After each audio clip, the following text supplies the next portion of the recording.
Breaking news చూస్తున్నాం. కృష్ణా జిల్లాలో road ప్రమాదం జరిగింది. జాతీయ రహదారిపై ద్విచక్ర వాహనాన్ని కారు ఢీకొట్టింది. ఈ ప్రమాదంలో ఇద్దరికి తీవ్ర గాయాలయ్యాయి. రోడ్డు పక్కన నిల్చున్న వ్యక్తికి సైతం గాయాలయ్యాయి. క్షతగాత్రులను ఆసుపత్రికి తరలించి చికిత్స అందిస్తున్నారు.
కృష్ణా జిల్లాలో రోడ్డు ప్రమాదం జరిగింది. జాతీయ రహదారిపై ద్విచక్ర వాహనాన్ని కారు ఢీకొట్టింది. ప్రమాదంలో ఇద్దరికి తీవ్ర గాయాలయ్యాయి.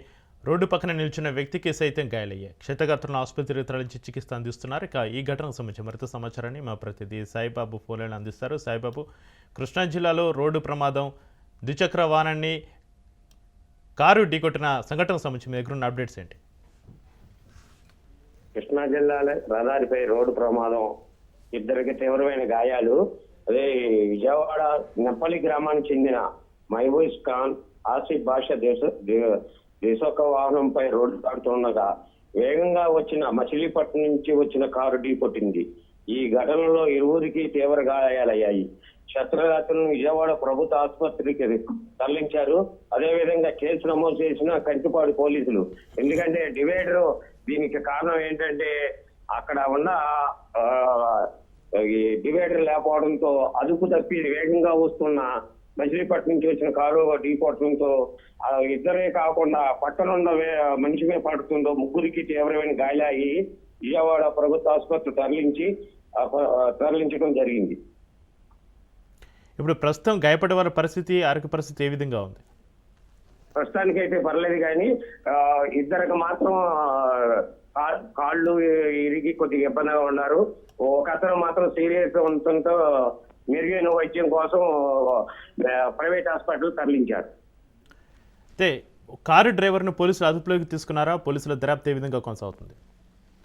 అదుపులో తీసుకుని అతను డ్రంక్ అండ్ డ్రైవ్ లో అదే ముందు తాగాడా లేదా అనే దాని మీద ప్రత్యేకంగా దాని మీద నిర్ధారణ ఏర్పాటు చేయడం జరిగింది. అంటే వేగంగా మచిలీపట్నం నుంచి వస్తుంటే అంటే రోడ్డు దాటే క్రమంలో అంటే ద్విచక్ర వాహనం కూడా తక్కువ ఉండటంతో ఈ గుద్దుకుని వేరే విధంగా అంటే రెండు పల్టీలు కొట్టడంతో పక్కన ఉన్న వాళ్ళు కూడా అవాక్కయ్యి పరుగులు తీయడం జరిగింది. Right, thank you Sai.